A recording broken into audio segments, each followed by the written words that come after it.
کی تفسیر دیکھی ہے، آیت نمبر 224 سے لے کر کے 232 تک۔ آئیے دیکھتے ہیں کہ ان آیات میں جو اہم پوائنٹس ہیں اور جو تفسیری نکات ہیں وہ کیا ہیں۔ سب سے پہلا مسئلہ یہ معلوم ہوا کہ زیادہ قسم نہیں کھانی چاہیے۔ زیادہ قسم کھانے سے دل میں اللہ تعالیٰ کی جو ہیبت ہے، جو خوف ہے، اللہ کے نام کا جو ڈر ہے وہ کم ہو جاتا ہے۔ اسی لیے اللہ نے کہا وَلَا تَجْعَلُوا اللَّهَ عُرْضَةً لِأَيْمَانِكُمْ، اللہ تعالیٰ کو اپنی قسموں کا نشانہ مت بناؤ۔ اور اسی لیے بہت زیادہ قسم کھانے والے کو قرآن کریم میں اس کی کوئی مذمت کی گئی، اس کو برا کہا گیا۔ چنانچہ سورہ قلم کی آیت نمبر 10 میں اللہ نے فرمایا وَلَا تُطِعْ كُلَّ حَلَّافٍ مَّهِينٍ، اے نبی آپ پیروی نہ کریں ہر قسم کھانے والے ذلیل آدمی کی، بہت زیادہ قسم کھانے والے ذلیل آدمی کی۔ دوسرا مسئلہ یہ معلوم ہوا کہ شریعت میں جو پکڑ ہوگی وہ یا تو ظاہری اعمال کے اعتبار سے ہوگی یا دل کے قصد اور ارادے کے ساتھ جو کام کیا جائے گا اس پر ہوگی۔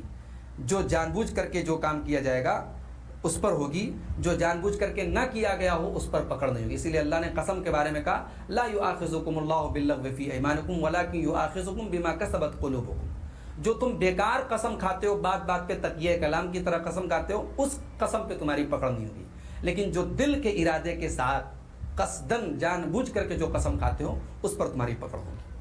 تیسرا مسئلہ یہ معلوم ہوا کہ بیوی کے اوپر جیسے ذمہ داریاں ہیں، شوہر کے حقوق ہیں، ویسے ہی شوہر کے اوپر بھی بیوی کے حقوق ہیں۔ اللہ نے کیا فرمایا وَلَهُنَّ مِثْلُ الَّذِي عَلَيْهِنَّ بِالْمَعْرُوفِ، عورتوں کے لیے بھی وہ حقوق ہیں جو ان کے اوپر حقوق ہیں دستور کے مطابق۔ اسی لیے حضرت عبداللہ ابن عباس کہتے ہیں انی احب ان اتزین لامراتی کما تحب امراتی ان تتزین لی، میری عورت جیسے یہ پسند کرتی کہ وہ میرے لیے سجے سنورے میک اپ کرے، میں بھی اپنی بیوی کے لیے میک اپ کرنا اور سجنا سنورنا اور مزین ہونا پسند کرتا ہوں۔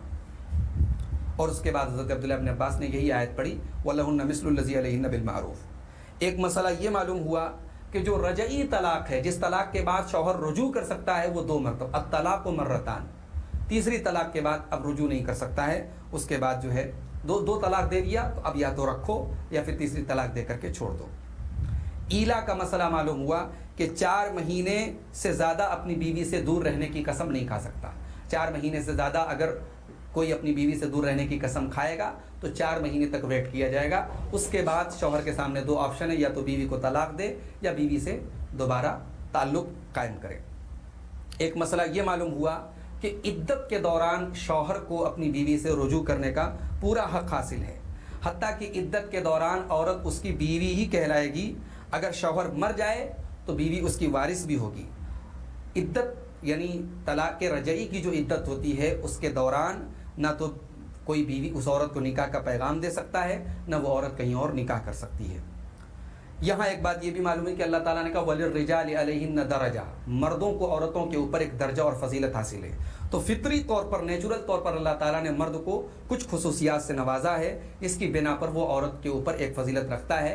اس میں کسی قسم کی یعنی تنگ نظری کی بات نہیں ہونی چاہیے، اور اس میں کسی قسم کی جو ہے احساس کمتری کا کسی عورت کو شکار نہیں ہونا چاہیے۔ اللہ تعالیٰ نے مرد کو مرد بنایا ہے، عورت کو عورت بنایا ہے۔ بعض معاملات میں عورتوں کو مردوں کے اوپر بھی فضیلت حاصل ہے، بہت سارے کام ایسے ہیں جو عورتیں ہی کر سکتی ہیں، مرد نہیں کر سکتے۔ تو اسی طریقے سے کچھ چیزوں میں اللہ تعالیٰ نے مردوں کو فضیلت اور درجہ دیا ہے، اس میں عورت کو کسی قسم کی رقابت کا جذبہ اپنے دل و دماغ میں نہیں رکھنا چاہیے۔